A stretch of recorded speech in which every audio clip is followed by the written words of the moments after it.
access right now. There will be paid features in the future, kind of similar how channel memberships work and like super thanks and stuff like that on YouTube. However, all of my content on there is gonna be free. You just need to make an account, like sign in like YouTube. Yeah, so all my stuff there is gonna be like free to watch. Where am I going with this? I've lost my train of thought. Yes, however, my content on there will be exclusive, so like, I won't post the same stuff on YouTube and here, like, the videos from YouTube won't be on Lushify, and the videos from Lushify won't be on YouTube, so, if you want some new content, check it out over there. The link to it will be in the description of all my videos and in the channel description. But without any further ado, let's just get into today's stories. The first one is by willing_procedure_34. It's titled, I went to a remote Airbnb to get over my ex and he texted me from inside. I thought leaving the city, leaving him, leaving everything familiar would give me some relief. The Airbnb was tucked into the woods, far from the nearest town. No Wi-Fi, patchy cell service, just me, a cabin, and the damp smell of pine and rain. Perfect. I needed to vanish for a few days, to stop replaying our fights, the things I shouldn't have said, the things I should have left unsaid. Driving there, the rain slicked the roads, made the world a blur. Driving reflected off the wet asphalt like tiny mirrors, fragments of my own reflection bouncing back at me. I hummed to keep myself awake, but my thoughts kept straying to him. The last text I never replied to his laugh that felt like home and betrayal all at once. When I arrived, the cabin looked exactly like the photos. Cozy, wooden, modest, with a small porch overlooking the river. Mist rolled off the water like a slow, persistent exhale. I pulled my bag from the trunk and hesitated on the steps. Silence stretched in every direction. I could feel it pressing against my ears, waiting. Inside it was warm, smelled faintly of wood polish, and smelled faintly like someone had lived here recently. I shrugged it off and unpacked. Lights, bedspread, kitchenware, all in order. I made myself a cup of coffee and sank into the corner of the couch, wrapped in a blanket. I wasn't even halfway through the first sip when my phone buzzed. Unknown. Finally. My stomach dropped.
Sorry guys.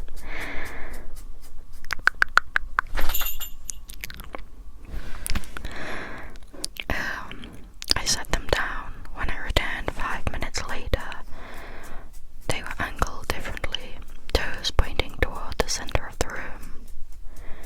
I tried reasoning. Maybe it was just a glitch. Maybe someone had remote access to the cabin's smart lock, its lights, its tiny Wi-Fi connected thermostat. Maybe I had imagined the whole weekend to begin with. I tried reasoning. Oh, I just read that, sorry. My head is completely out of it today. Then my phone buzzed again. Unknown. Why are you pretending this isn't your idea? I stopped breathing. The words hung in the air, heavily impossible.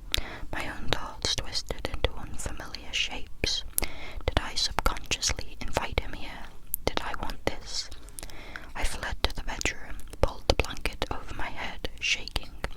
Hours passed in silence, punctuated only by the occasional buzz of my phone. Each message knew more than I thought I had told anyone. Around 3 a.m. the final storm subsided. Mist hung around, low over the river. I peeked outside the window. The forest was empty, serene. I told myself I was safe. Then I noticed it. Shadows moving just beyond the trees. Not humans exactly. Too tall, too still. Every time I blinked, they seemed closer. Gone when I looked again. My phone buzzed one last time. Unknown. Welcome home. I haven't returned since. I deleted the Airbnb account, blocked the number, tried to forget. But sometimes, late at night, when everything is quiet and I'm alone, my phone buzzes just once. Unknown. Miss me. And I swear, even with the light on, I feel the faintest shift in the room, like the air itself is watching. Sometimes I think it was never him at all. Maybe it was just me.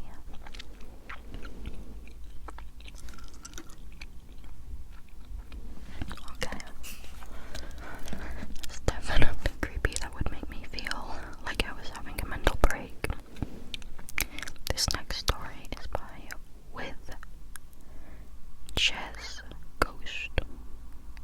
Oh, Witch's Ghost, maybe. No, With Chess Ghost. Again, I am just, my head is crazy today. I've made like so many silly little like everyday mistakes today, like I don't know, my mind is somewhere else. This one is titled, I stayed in a cabin in Yosemite with my family and this woman clearly wanted something from us. Speaking of Yosemite, quick break. I watched this new Netflix show on Netflix of course, called Untamed, and I really liked it. I put it on in the background to begin with, but then I got really into it. It was really good. Yeah, just random little FYI, I guess.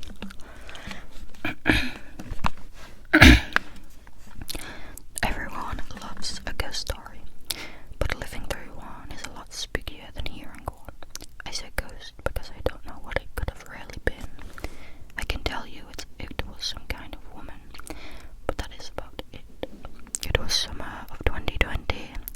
I can't remember if it was June or July, but COVID shut the world down and travelling wasn't an option unless you had a car and your destination was outside somewhere. My family loves the outdoors, so we wanted to go to a place we haven't been before that gives the option for outdoor activities. My mum suggested we go to Yosemite and take the Hetchy Trail so we could see where our water was coming from. I live in the San Francisco Bay Area near the Crystal Springs Reservoir, which gets its water from this part of Yosemite, and thought it would be fun to see the source. She found a cabin located in a nearby forest on Airbnb, so we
summer started, my brother and I got prescribed sleep medication, Ambien to be exact. Since COVID made life boring, this was also the summer that my brother and I were using ODAB pens, weed if you don't know, every night once it hit 10:30 p.m, and the combination of the two made the night very fun for us before we passed out. If you don't know what Ambien is, it is a hypnotic sleep drug that warps your perception of reality and memories of that night. Some people eat out of the trash can, others cover their countertops in peanut butter. If you want to read other examples, go check out r/Ambien. Is that the drug where I've heard people talk about, it's before you take it, the doctors tell you before you take this, you'll have weird ass dreams and you'll make weird impulsive decisions, so lock your bank and credit cards and just lock them away, so because people wake up and then they've spent £2,000 on lobster costumes or some shit. Is that one? I don't know.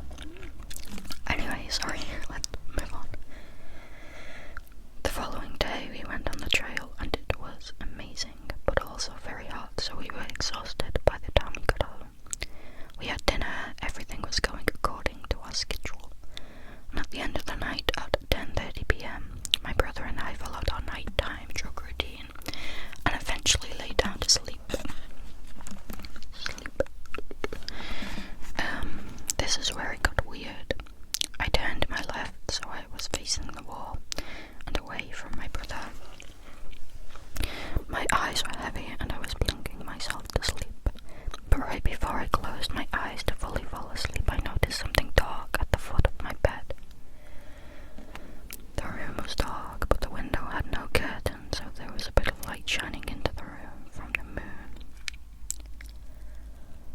I opened my eyes a little wider to focus on the shape and saw that it was a tall silhouette of something that had what looked like a head. It slowly glided to the right of the bed and out of my line of sight, and I was very curious as to what it was doing.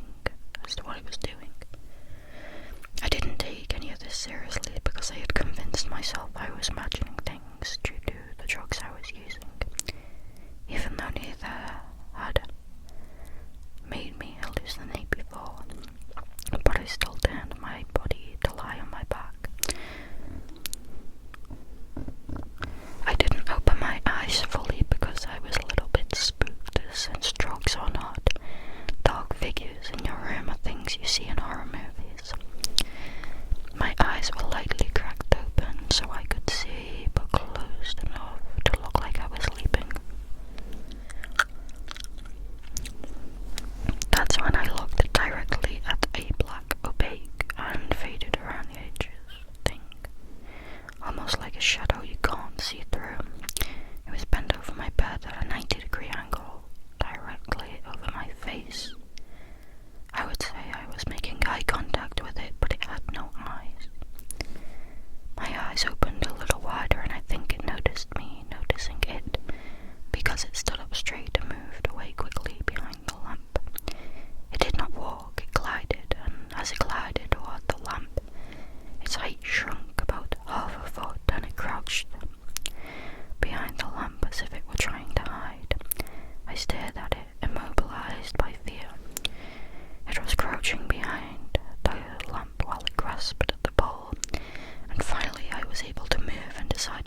still frozen in fear and didn't move a muscle.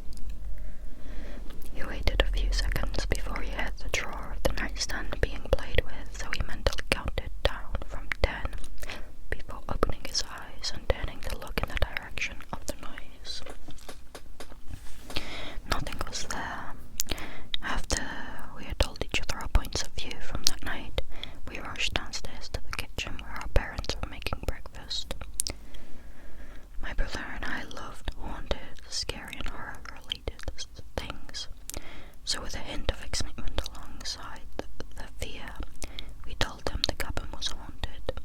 Stop saying things like that. This place is not haunted and you're not scaring anyone, was our dad's response. He doesn't believe in anything. He doesn't believe in anything that is mystic or supernatural, and definitely doesn't believe in ghosts. He's always the first to dismiss these things and thinks there is always an explanation. Our mom dismissed the haunted accusation as well, with a simple, no, it's not. My brother and I tried to explain more, and they weren't listening until my brother said the word woman. The second that word left his mouth, my mum dropped the spatula she was using for the eggs on the stove and looked directly at us, and the colour drained from her face. This was followed by her saying, "A woman tried to wake me up last night while I was sleeping." My brother and I turned to each other and just looked at each other in shock, now that our experiences were being confirmed by someone who had not taken any drugs. We left the cabin later that day to return home, and it was never spoken of again, until later in the year when my brother and I tried to talk to our mum about it. Wanting to talk about ghost experiences, she acted like it never happened. She chose to repress that memory, but my brother and I chose to relive it every now and then by telling people who hadn't heard the story before. It sounds much better when we put it all together because our points of view paint the whole picture, but to this day it still gives me chills thinking about its eyeless dark face right in front of mine. I've had a few other strange experiences, but this one was the weirdest since it was originally confirmed by 3 people, including myself. I intend to go back to Yosemite again, but I'm sure as hell staying away from that cabin and anyone near it. That one was really creepy. The fact that it was confirmed by multiple people is terrifying. Like, once other people confirmed it, I would have chills. This next and last one is by WNABNKD. It's titled, "I closed my Airbnb this week, but they're still finding victims." To anyone wanting to start one, I don't recommend getting background checks done. I know it's not ideal. In fact, it'll probably push a lot of business away, but you have no idea who might be using your property for their own malicious activities. Oh, it said I recommend, not I don't recommend. Even if, especially if the customer contacting you uses Airbnbs all the time and is rated extremely well. It might just be because they work very hard at being a good customer, hitting positive credits and leaving good impressions so renters won't suspect anything. It all started a couple of years ago when an elderly gentleman requested the use of my cabin for the weekend. He had been a member of the app since nearly its start. Everything about his profile and message to me was very sweet. A retired lawyer traveling the country using Airbnb. He mentioned in his profile that he liked to do woodworking. During his stay, he'd build small things like birdhouses, wooden fixtures, or knickknacks as hobby. He even acknowledged it in his message, saying he was very clean and would remove any wood dust or shavings, but noted that if I didn't want him doing it, he would understand and just enjoy his stay at the cabin. I told him it was fine so long as he cleaned up, and he didn't disappoint, though I never heard him make anything or use tools. He stayed up for the weekend and pretty much deep cleaned the entire cabin.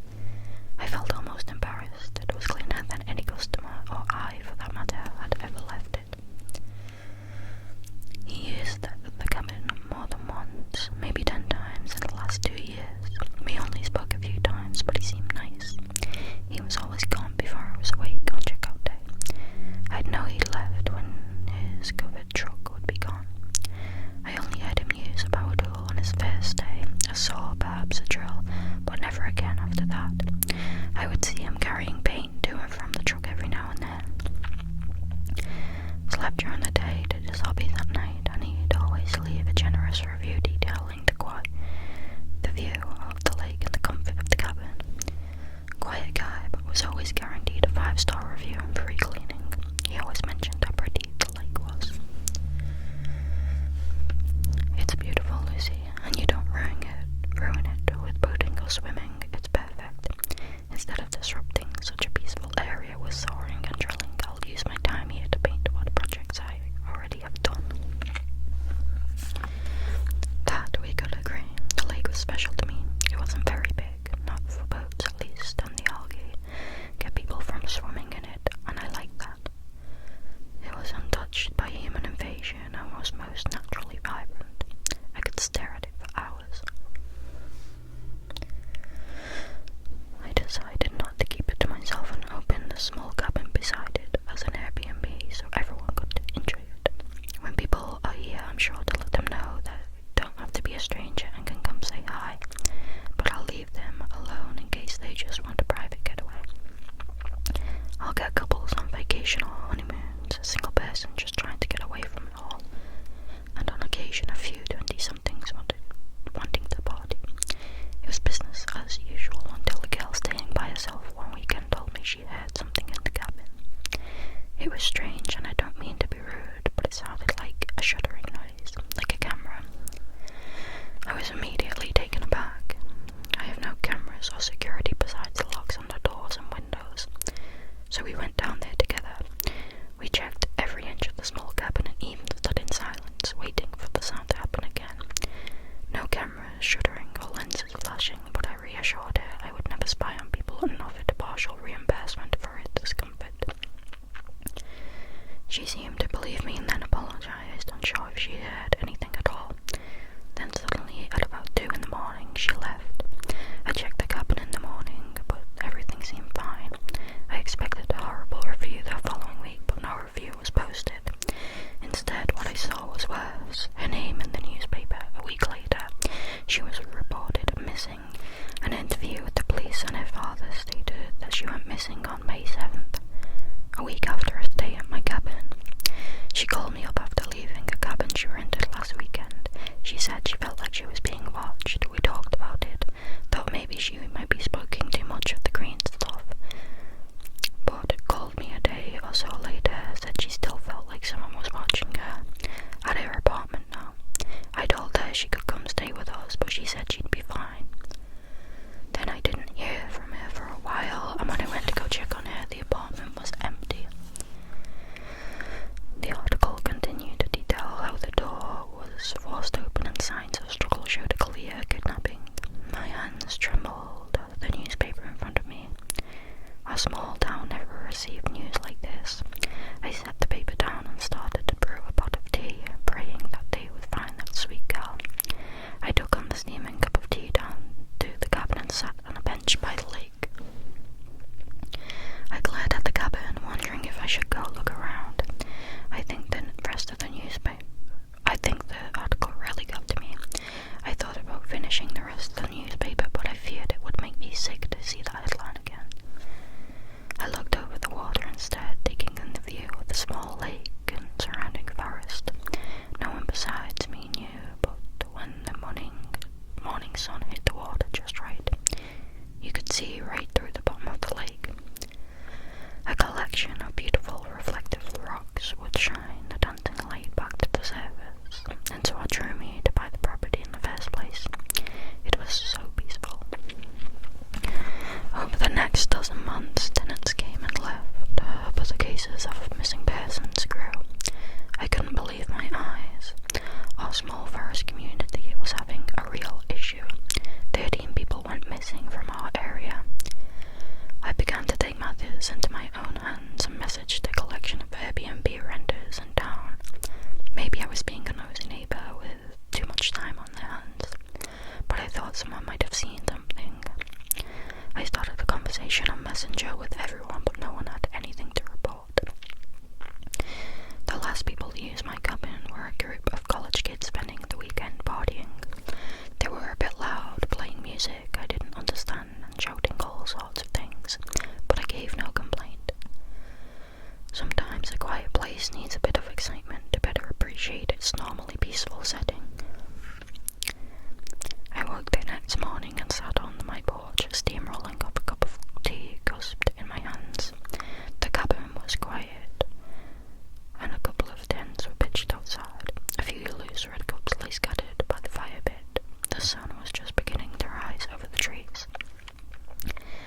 Chelsea. I jumped in my seat, spilling my hot tea on my lap. One of the boys walked out of the forest, visibly dishevelled and panicking. I stood, wiping off my pants, and called out to him, "Hey, everything okay? I run the Airbnb here. You kids alright?" No, we can't find her." My heart sunk. A chilling tone escaped his exhausted breath. He must have been looking in the woods for several minutes, if not hours. Another guy stepped out from the brush opposite, farther down the driveway. "Anything, Matt?" "No, man. We should call the police or something. It's been way too long." I rushed into the house and grabbed my phone, dialing 911. I walked back onto the porch and was promptly greeted by two young men. "Hey, where is she? We've heard people have gone missing here. Is she inside?" I just shook my head, startled, and stood aside, letting the frustrated young man into my home. The operator answered, and I told him my address and what had happened. From inside, I could hear things being moved around from between shouts for Chelsea. "Sorry about my stomach." The other kid on my porch apologized for his friend's behavior. From the cabin walked up a girl holding her phone to her ear. "Jake, I'm calling the police. It's been like 3 hours and I'm getting super worried." Her voice quivered. Jake gestured to the girl to come up to the porch and pointed at me. "She's already calling the police. Let's just calm Matt down. He's starting to freak out." After speaking to the operator, I hung up the phone and asked the kids to come inside and tell me what had happened. We stepped in, and the angrier one, Matt, saw his friends and relaxed a bit. I put on some tea, and they explained they heard some noises coming from Chelsea's tent at around 2 or 3 in the morning. They assumed she had gotten up to grab something from the car or used the restroom inside the cabin. But when she never returned, they checked the tent. It was left open and things didn't look right. It was a mess. All the blankets were tossed and things were scattered. The two sleeping in the cabin said they never heard her come in. The cops arrived and the kids talked them through everything. It was then that I learned that Matt's cousin had been added to the missing list a few months ago. A girl on the other side of town, taken right from her campus door. His friends told him everything would be okay, that his camping trip would be good for him. I helped the best I could, but I didn't know what else to do. Officers walked the perimeter of my land, checking every tree, hole, and hill. An officer dressed in waders walked into the lake, skimming the surface and under algae for any footage. I told them I don't have any cameras on the premises, and I've never had to before. Our community wasn't like that. "You're right, it wasn't, but it is now," the officer said. Once the news got out and the rather unflattering review from the kids was posted, my cabin became quite unappealing.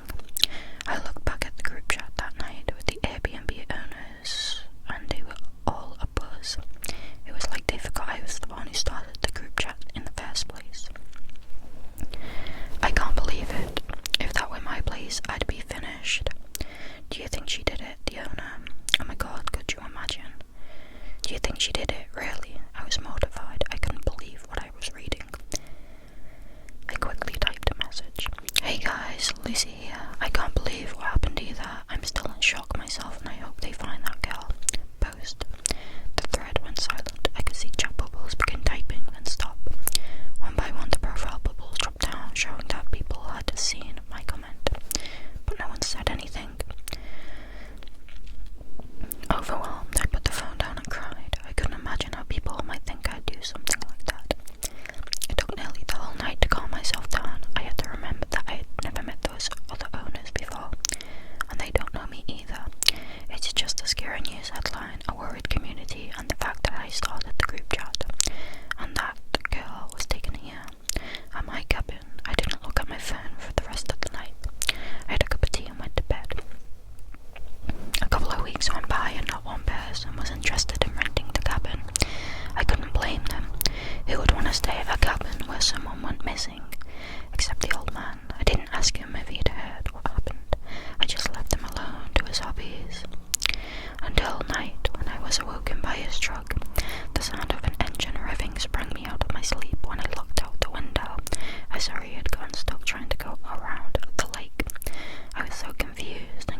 upset, I ran outside and yelled at him, a bit assertively, what he thought he was doing, driving all over the mud and grass.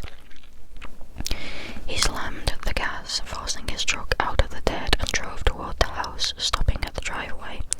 I stormed up to his truck, but stepped back when he shouted from his window, "Mind your own business, you old bag, before I make you take a dunk in the lake." He peeled off and raced down the driveway. A nearly 6-foot stitched bag, used for collecting wood dust, flew from the flailing rear of the truck. I watched as he left, then quickly went inside. I told the police what happened, but since he didn't damage anything or hurt anyone, they focused their attention on the missing people. They asked if I wanted a squad car sent out, but they were right. I'd rather have them trying to find those poor girls. I checked the cabin, it seemed fine, besides tire tracks all over the yard, so I went back inside and tried to relax, but my thoughts spiraled. Anxiety took the best of me, and I paced around the house. I needed to calm down, so I walked down to the lake. Sitting on the bench without a cup of tea, I watched the sunrise. I knew these woods like inside and out. I grew up in this area all my life. I hated whoever was doing this to our community, to my land, lake, and my cabin. The cabin and lake that I wasn't ready to say I don't feel safe in anymore. I took my head into my hands and cried. It was true. I don't want to be here anymore. I don't feel safe. I walked back to the house, defeated. Picking up the phone, my mind wandered, trying to think of the name of the realtor who sold me the house when I noticed the group chat had blown up. Someone else went missing, had an Airbnb in the town. The owner, Michelle, explained that a couple was staying, and on the second night someone broke in. The husband was murdered and the wife was taken, but police had a lead this time. After checking the small rental, they found something in the bedroom. I never noticed it before, so I pointed it out to the cops, and they just cracked it open. Inside a wooden bookend placed on the shelf in the living room was a small camera and a mic. The only reason they found it was because the owner didn't recognize the decorative piece. The cops asked her for a list of past tenants, and since she was a new renter of about 5 months, she only had 13 visits, but one guy stood out, an elderly gentleman who liked to do woodworking. He said he just makes random things while staying, so I don't think anything of it when I hear him working on something. Everyone had started to comment. I had a guy like that. He was quiet and very nice. Yeah, retired lawyer, right? He cleaned the whole place for like 3 hours before he left. It was weird. Retired, yeah, but he said he was a doctor, not a lawyer. Guys, I don't remember putting this up in my rental. After so many comments and connecting stories, someone posted a picture. A birdhouse on a tree facing the bedroom window of their rental. Countless comments rolled in, pleading them to either call the police or just open the birdhouse. The owner posted another picture and all the chat bubbles stopped. No one commented anything, and we all stared at our phones in disbelief. A camera inside the birdhouse, not obvious either, but planted in a hidden compartment in the bottom, so birds could still nest, disguising it better. A cold feeling rushed over me, as I'm sure it did with everyone in the thread. I broke the silence, demanding everyone's urgency. Listen up. Everyone go check your properties right now. Light fixtures, ornaments, pictures, and anything wooden. If you see something out of place, bring it to the police station. I'll meet everyone there in an hour. All the chat bubbles dropped to my comment, and I slammed my phone on the coffee table.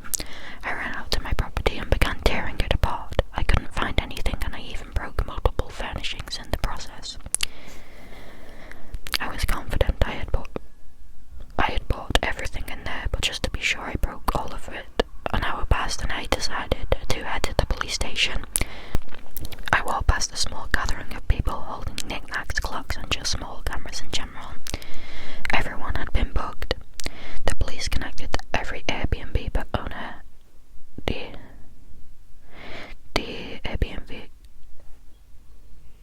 The police connected every Airbnb owner, the elderly man, I think that's the typo. We all had him as a tenant. Every single Airbnb owner in our small community had been visited by this man. None of us could believe it. We exchanged looks, information and greetings. We all felt connected by this occurrence, and our group chat was bonding of support. I told them how I never found anything, and so a few came by to help me look, but still we found nothing. The police informed us later that the old man was using a fake name. They never found any information on him or his whereabouts. He must travel the country doing this kind of stuff. He would listen in on people, on girls he liked, and if they mentioned their addresses or when they would be alone while talking to someone on the phone or something, he'd make note of it. Then he'd stop by while they were sleeping and take them. The police said he got so confident or crazy that he started showing up even when other people were around, like he did with my cousin or Michelle's, where he murdered someone. The police told us they would put out a nationwide search for the man and any name he used. As for our Airbnb community, it was done for. No one wanted to stay in a town where a bunch of people went missing, but all became friends and continued conversation on the group chat. The only thing we couldn't understand is why he never left something at my place, or why he only visited my cabin multiple times. It's been a couple of months since then. As for the cabin, I took it off Airbnb, then tore it down. I wanted to inspect every inch for some sort of listening device, but found nothing. Nothing struck me as weird until I started taking down the cabin structure. The gap in the walls between the bathroom and the bedroom. It was large enough that a person could fit, but was used for maintaining pipes and wires running throughout the cabin. What was strange about it was a 3-foot door cutout on the outside of the cabin leading into the maintenance gap. You wouldn't know unless you push exactly on the right spot, as it was cut with precision and hidden on purpose. Someone had been in there, making it accessible to come and go as they please. A small box for sitting, particles of wooden joint, particles of food littering the floor, and a thin handsaw set on a wooden joint. He must have used this to make the hole carefully and quietly so as not to raise suspicion, and on the other side of the walls were makeshift peepholes that would discreetly open into the bathroom or living room, just large enough for an eye or a camera. I had an officer come to see the hidden compartment and add it to the case file. I also updated the group chat with pictures so people could look out for the same thing. Then I tore down the remainder of the cabin. Once the last board dropped, I moved to the bench on the other side of the lake so I could take in a different view. It wasn't much, but it helped me forget what happened here. Even if for a moment I wasn't going to let this ruin my lake, my home, the beauty and calmness of this body of water would never be tarnished. So I walked a little further with my cup of hot tea and sat beside the lake. I waited patiently as the sun rose over the lush trees. A blanket draped over my cold shoulders. I felt the warmth that the sun kissed my face and was reassured that the lake would make me smile once again. The sun washed over the water